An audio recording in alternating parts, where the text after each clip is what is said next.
Well, hello everyone. Welcome back to my channel, Super Jesus Jackson.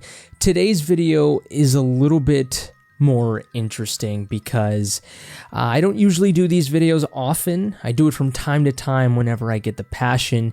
But in this case, I have a lot of passion. Rick Beato, one of my favorite YouTubers, music YouTubers, of course. A lot of you may know him. He's got almost 4 million subscribers at this point. But he recently released a video titled, "The New York Times Says Taylor Swift is Better Than the Beatles, WTF," right?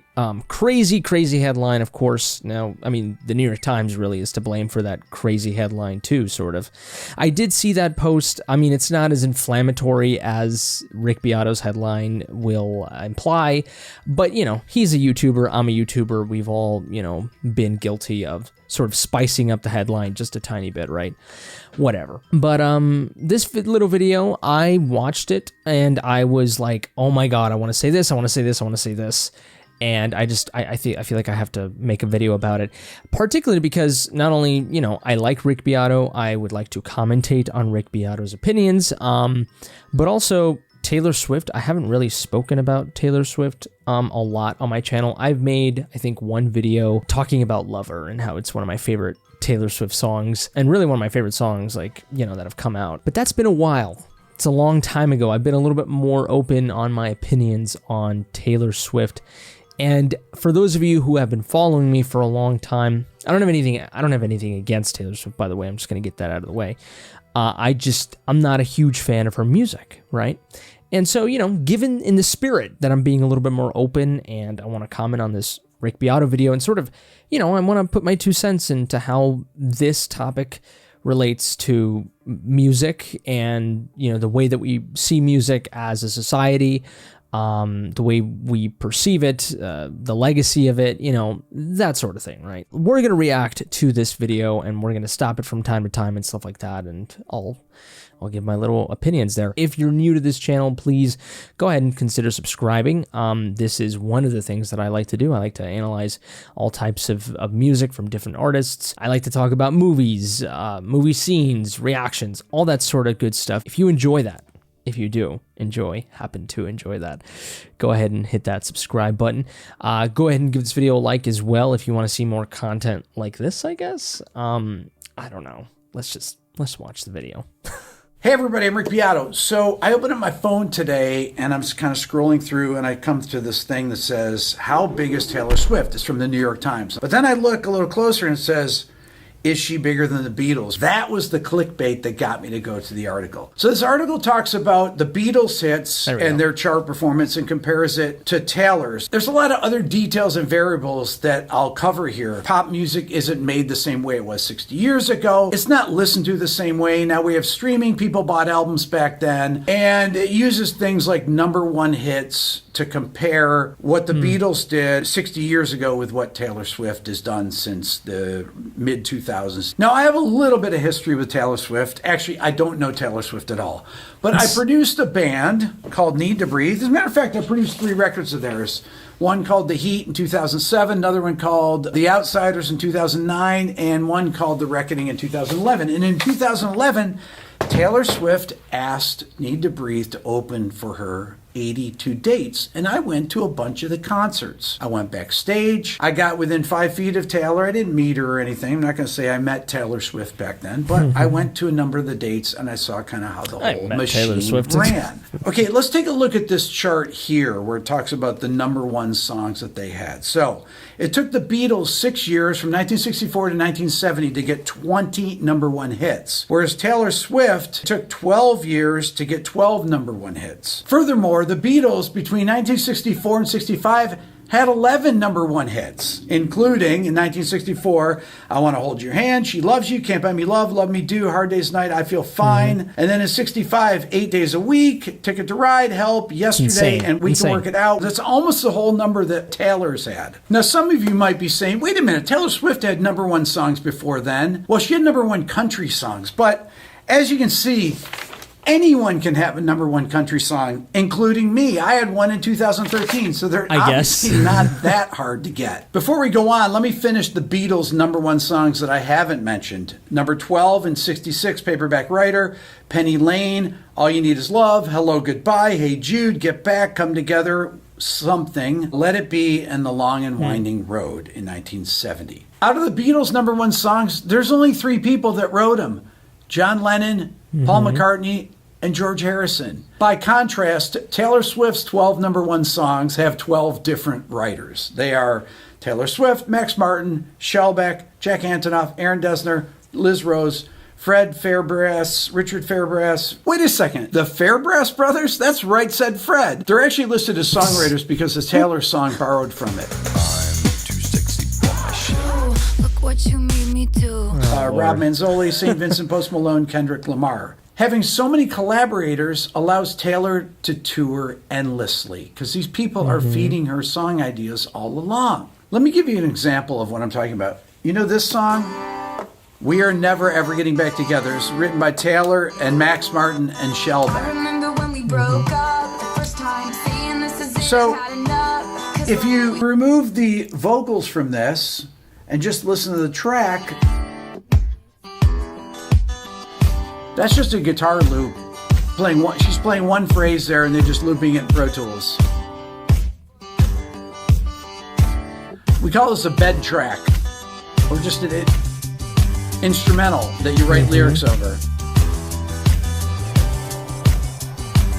That's not to diminish anything about the writing. It's an incredibly well-written song. But Taylor Swift is getting stuff like this all the time from the best songwriters. Take another one of her #1 songs that's written by her and Aaron Dessner, Cardigan, right? This song? High heels on cobblestones. When you are young, they assume you know nothing. If I just play the instrumental track, you get something like this.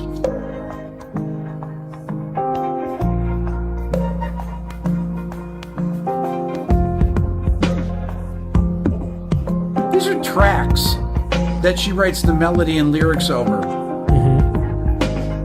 I want to explain a little bit more on how these producer-driven songs are written.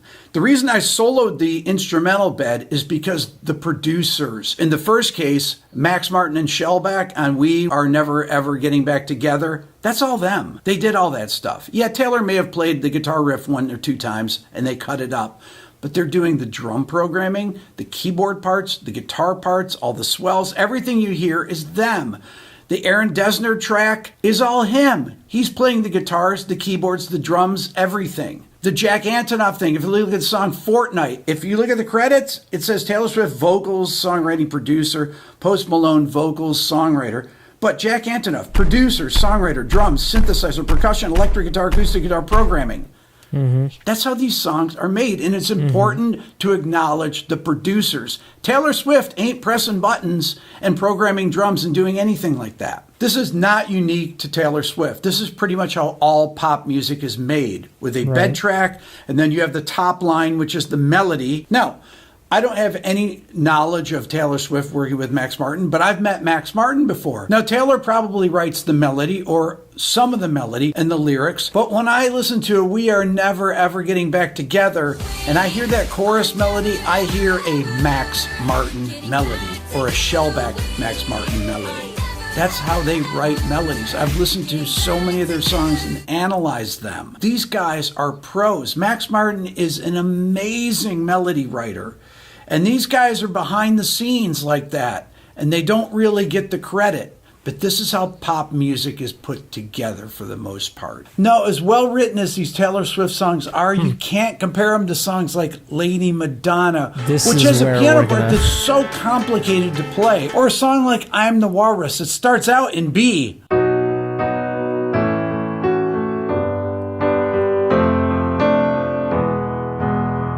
It's beautiful. It goes down to D. And the verse goes to A. The chord structures, the Beatles didn't repeat ideas. Their songs are so varied. It's amazing. Nobody says, this Beatles song sounds like another Beatles song. And they came up with all those ideas themselves. It's no bed track with people emailing them stuff. They sat together and they jammed. They played live in the studio. They did the rhythm section. And in many cases, they sang the live vocal takes. Look at this of them playing Get Back on the roof.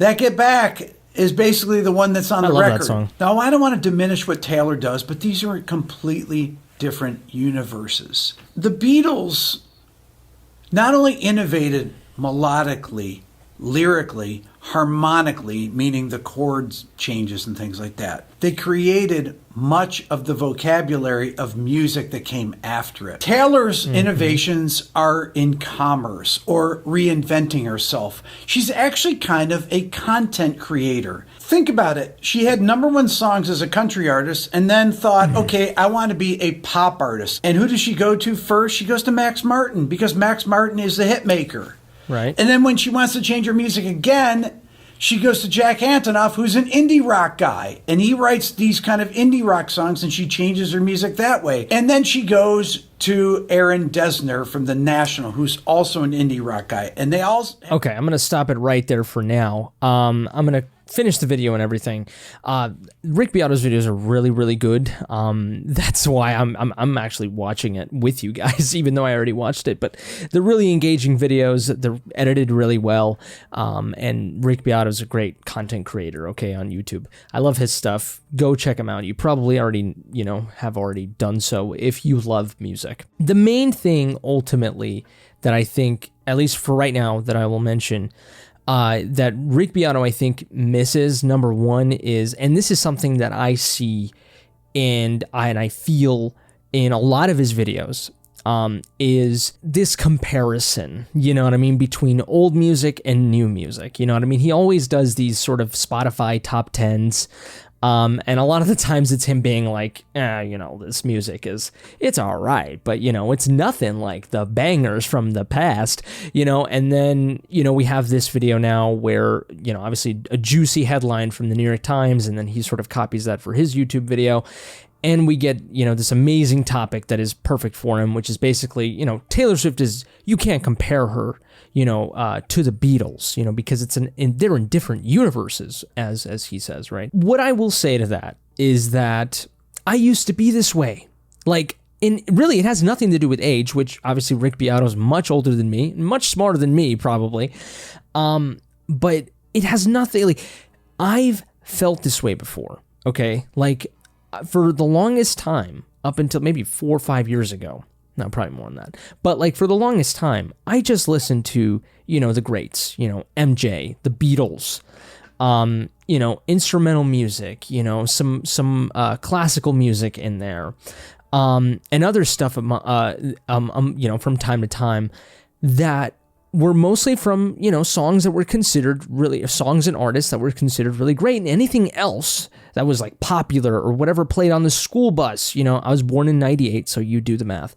Whatever played on the school bus or whatever my friends liked, I would bash, and I'd be like, this isn't good. And it took some time. I graduated high school, I started going to college, and then it wasn't until maybe a little bit into college, maybe halfway, I'm not sure, probably a little bit earlier than that, yeah, I started opening my eyes and mind to different music and to to newer artists, newer music, older music too, that I never thought I would like Tool or something, you know what I mean? I'm not listening to freaking math rock over here, but you know what I mean? From a guy that really just loved the Beatles, Michael Jackson, come on, Tool was a pretty crazy jump.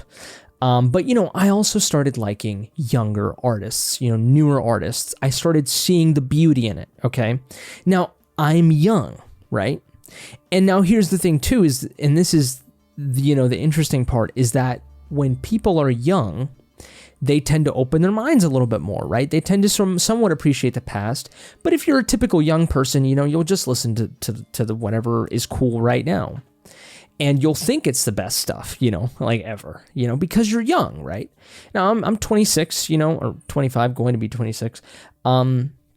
And, I'm changing. Things are changing with me all the time. I'm still young, right? But even so, I am sort of in this prime where, I'm going to concerts. I'm engaged with music. You know what I mean? Like, from what I've seen, at least with people in my circle, once you get like over 50, you just stop caring about whatever comes out, like now, and you just listen to whatever you've enjoyed for the most part, and you just stick to that, and some of that stuff can be 10 years old, right? But I'd like to think that I'm not going to be that person that will like just, stick to whatever I've enjoyed in the past. I would like to think that I would be constantly finding new artists that I enjoy. Right? Evolving with music, you know what I mean? But see, the thing is that it's very easy to stay liking what you've always liked, what you grew up with. Rick Beato grew up with this music, so it's partly understandable why he defends it so much. The classic rock, and that sort of thing, and Bach, although I'm not saying he's that old, but you know what I mean. I don't know. I'd like to think that music evolves. I'd like to think that music gets better, actually. Don't kill me, but I'd like to think that it gets better. Like, for example, Radiohead and the Beatles. I actually prefer Radiohead over the Beatles. I think the Radiohead are better than the Beatles, and that's a good thing. You know what I mean? It's a good thing that we're moving, that we're evolving. Without the Beatles, we wouldn't have Radiohead. And that is true.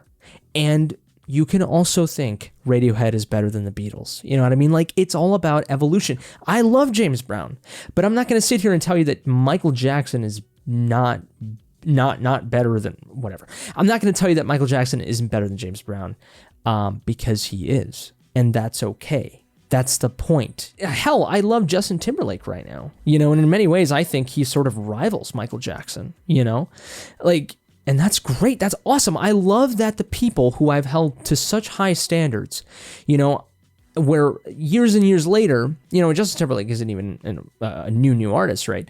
But he's still putting out music. But like, I love that constantly my heroes are being challenged. You know what I mean? Like, that's awesome. That's great. That's what we want, because if that happened, like, if the Beatles just said, well, Chuck Berry exists, so screw us, you know what I mean? Or like, if the Beatles, were like, oh, Bach exists, screw us, we're going to just stop. Our music will never be better than that. Like, if they just stopped, you know what I mean? Like, we wouldn't have the Beatles, you know what I mean? Like, or if people here's something better, I'll throw you something better. If people at the time, when the Beatles were a thing, were like, screw this music, because let's be honest, the Beatles, along with Elvis, for example, were pretty controversial in many ways. You know what I mean? Like, the music was, in some sections of society thought, it was like the coming of the apocalypse, you know what I mean? Like it was the devil's music, that sort of thing, right? Rock and roll, ooh. But can you imagine what would have happened if all those young people, or even a little bit older people decided to be like, screw this music, or they just stopped, stopped liking the new popular music? Well, then the Beatles wouldn't have been as big as they were. You know what I mean? Like, so it just, every generation is different, and every generation is used to whatever they're exposed to at that time. And that's okay. And somewhere in there, we'd like to hope that the music and the people get better and better and better. I mean, just look at human evolution, for example.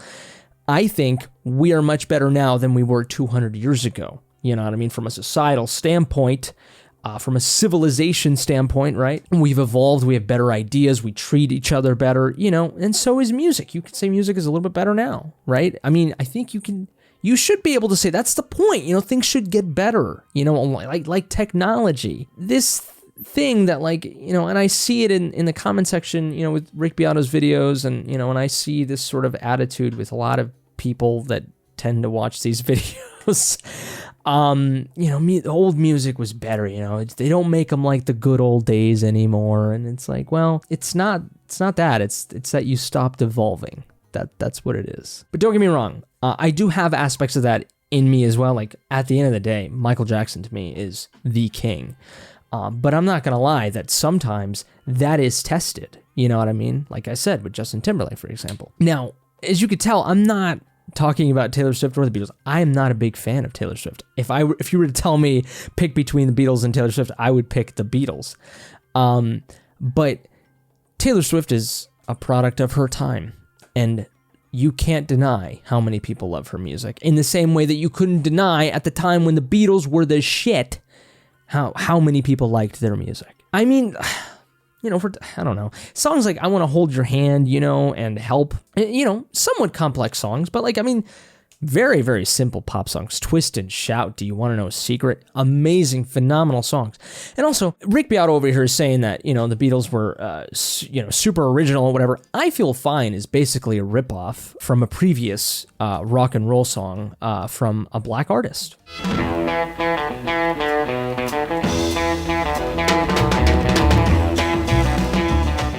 It's still awesome. Led Zeppelin's music, for example, that Rick Beato praises, we all know how that went down. They ripped off a lot. And ripped off doesn't necessarily mean a bad thing. I love Led Zeppelin, you know what I mean? And here's the thing. You can make the argument that the Beatles made a better song, a catchier song, a poppier song. You can make the argument that Led Zeppelin got those original songs, or those songs that they ripped off, and they created maybe not the most original music, but they bettered it. You can make that argument, and you know what? I don't think you should, get castigated for having that opinion. That's fine. Why can't we say that maybe newer artists today, some are better than older ones, and some even might challenge those older ones that we hold so high? And look, at the end of the day, if you think the Beatles are, king, and no one ever will be as great as the Beatles, it doesn't matter, you know what I mean? All right, that's fine, you know what I mean? And if you present a case, cool. If you really think that, you could be 27 and think that, and that's cool. You could be 80 and think that, and that's cool, right? Of course, at the end of the day, it's subjective, but I do think that there is an objectivity and a legitimacy to the argument that we evolve. We're supposed to evolve, and I think music evolves with it. And again, the comparison thing, Taylor Swift just has a bunch of writers, George Harrison, John Lennon, and Paul McCartney. Those three right there, they wrote everything, you know what I mean? And they played everything. And Taylor Swift, though, has a bunch of producers and a bunch of collaborators, and that's why, look, it's different. It's just different. You know what I mean? They're making the same product, but it's different just because, and again, I used to be that guy. I used to be like, well, Michael Jackson is also better because he wrote a lot of his hits just by himself, whereas all these other newer artists, they have a bunch of collaborators. I could say the same thing about that, but I don't. Because ultimately, look, if your song has 7 writers and it's phenomenal, I'll take that song over the sort of mediocre song that's written by one person. I'll take it any day, But ultimately, even though the songs have different writers, there's still one artist behind that. You know what I mean? It's still Taylor Swift. That is the thing that's being sold to you, is Taylor Swift. But also, let's not pretend. The Beatles had a legendary producer. They almost called him the 5th Beatle, George Martin. He was a producer. You know what I mean? Without him, there wouldn't be the Beatles than what we know it. Quincy Jones. I love Michael Jackson, and I think Quincy Jones definitely helped shape what we know Michael Jackson's music to be. And also, Michael Jackson, who's one of the greats, right? He also, during the early 90s, he was like, screw Quincy Jones. I want to make a more modern sound, because he cared about evolving. He cared about evolving, everyone. And he wanted to be more hip, right? He wanted to change. He wanted to make his sound newer, but still him. He pursued Teddy Riley, who was the new Jack Swing guy, and that was the genre for the time. And he created Dangerous, the greatest new Jack Swing album of all time, and one of the greatest pop albums of all time. So, everyone does this, you know what I mean? Artists, as they get bigger, they seek sounds. They seek different collaborators. And, I don't know, just because your song is written by 4 people or 5 people doesn't make it any less than, a song that was written by 2 people or 1 person. You know what I mean? The product is the product, and if it's good, it's good. Their own unique way that they create these bed tracks, but that's what they do for her. And she's innovative in that way, but she's changing her content for the algorithm of pop music. You want to hear something funny? Is I actually made a video last year, speaking of content creator. I made a video, who's bigger, Taylor Swift or Mr. Beast? And that's when I realized Taylor Swift is just like Mr. Beast. The biggest, the most of everything. And I didn't put it out. Okay, to answer the question set out at the beginning of the video, is Taylor Swift bigger than the Beatles? Culturally, no. Commercially, well, no. Eventually, but she's closer. If you think I'm way off with this, leave in the comments. Say, Rick, you're an idiot. You're not even good. Like, what are you talking about? Hit subscribe, leave a comment. Thanks for watching. There you go. All right, so this sort of thing that Taylor Swift is a content creator. I mean, yeah, I could totally understand that. I think a lot of her, approach and strategy has to do with business, enterprise, entrepreneurism, image, right? Like, it has a lot to do with that, 100%. And I do think, I'm going to say this legitimately, I think her music, in a way, in the same way that the Marvel Cinematic Universe has been, it's very formulaic, it's very, very approachable. It is almost too approachable to the point where, to me, it's not very stimulating. It's not very engaging. And so that's ultimately what it is, and that's my opinion, right? But, like, clearly Rick Beato does feel the same, way too, a little bit, right? I mean, it almost feels like conveyor belt music, and I do not mean that, to be extremely offensive or anything, but it does sort of feel that way. It just feels like, and specifically with this latest album, it just feels like generic. That's sort of my opinion. But in general, I mean, really her first album in 1989 to me are really the best. Anything else, not the best pop music in my opinion, right? And same thing with the Marvel Cinematic Universe, right? For a while they were doing great. And then the formula has gotten stale, they're just doing the same thing too much, and I think that is what Taylor Swift is doing as well. And I think, maybe in time people will start to voice that opinion a little bit more, and maybe she'll change it up. Who knows? Or maybe she'll keep doing the same because she's Taylor Swift and, everyone loves her. I do think, to a certain extent, because of that strategy, I think Taylor Swift does adopt sort of this content creator aspect to her, right? And along with her business ventures and, sort of her feminism, in business and that sort of thing. I mean, she's going the mile with that stuff, right? And I do see the Mr. Beast comparison, right? Again, videos that are very approachable. It's like you hit the right formula, to just have everyone be on board with you, that sort of thing, right? And maybe with Taylor Swift, I don't know. I find it hard to believe that she has a lot of men liking her music. But again, women rule the world. So, that explains that. But here's the thing is that, so what if Taylor Swift is a content creator?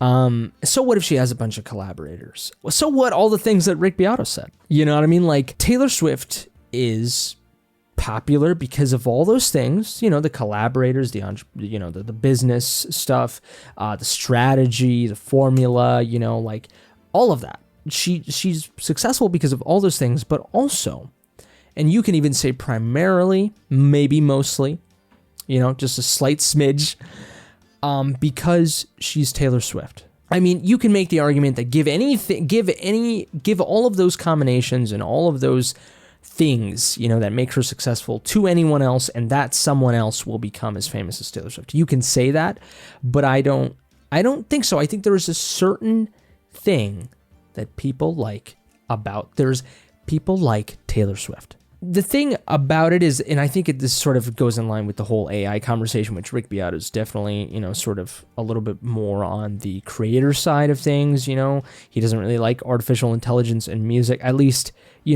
he's being a little bit more offensive, to it. And so many other people, that I know are so many music lovers, so many artists, creatives are so against AI in general. And the way that it poses a danger to the arts, right? And a lot of that is justified, a lot of that worry. But in the same way that we value the human, with AI, and we will always side with the human over the machine, in the same way, Taylor Swift, in the same way, all those other things, the collaborators, the strategy, the business, the formula, that's all sort of AI-ish. You know, it is basically a bunch of executives and her, you know, sitting at a table and be like, how do we make sure that you stay on top of the world, that you make bank, and that people like your music? Well, this is the way to do it. And that's how a lot of pop music is made. You know, that's how a lot of business is made. That's how Mr. Beast probably, you know, has figured it out. You know, it's strategy, it's algorithms, it's AI. You know, that like it's very similar to what AI would be, right? And what AI would use to get you famous. But so in the same way that we sort of side with the human over the machine, it's because Taylor Swift is a real human being that people enjoy, and Taylor Swift is the face of her strategy, of her brand, of her music, right? And that is why partly why, you know, you can even say mostly why she is as successful. Taylor Swift is the most important part of the equation. I do think that. And if it's not most, and I'm contradicting myself here and there, but, you know, if it's not most, it is definitely a huge part of it. And without it, it would fall apart. I do. Or it just wouldn't be as successful. You know what I mean? Like, you know, you could do all the things you want in the world, but like if the face of whatever it is that you're presenting is just not approachable, not good, not liked, it's just not going to go anywhere. You know what I mean? I truly do believe that. Now, maybe in a world, maybe there is a world out there where truly why Taylor Swift works is because of an algorithm, because of the system, because of her strategies. Maybe that's the case, and it doesn't matter. But I don't know. I'd like to think that Taylor Swift has something to do with it, because at the end of the day, I'm not here to tell you that all of Taylor Swift's music, you know, there's no ounce of her in it. You know, that it's all just product and just sort of conveyor belt-ish, and all these people, you know, just contributed to it, and she didn't do, you know, her part. I don't think that at all. I think she did. I think she did her part. I think she's also really incredibly passionate about her music. I think she's a musician. She's a creative. I know she is. As much as I'm not a huge fan of her music, she is, you know, and that's her. You know what I mean? And people love that, right? I mean, in the same way, you know, think of Kanye West, right?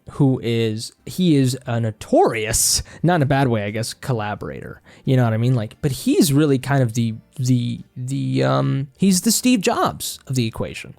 And so is Taylor Swift. These people play the orchestra, you know, and there are violinists, there are cellists, but artists like Taylor Swift play the orchestra. And people like the way they play the orchestra. And that is partly why they are so successful. And same thing, you know, like with Michael Jackson, for example. There are people that are partly responsible for his success as well. Not just him, but he is ultimately the conductor. Anyway, I think I made my point there. Rick Beato, I still love you. Taylor Swift, I still love you.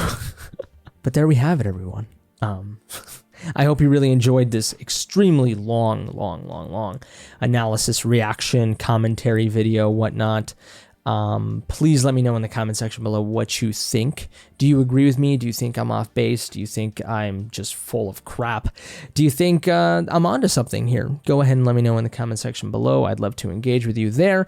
Give this video a like if you liked it, dislike it if you didn't. Subscribe to the channel. It's the best way to let me know that you are enjoying this content. If it's your birthday, happy birthday to you, you beautiful creature.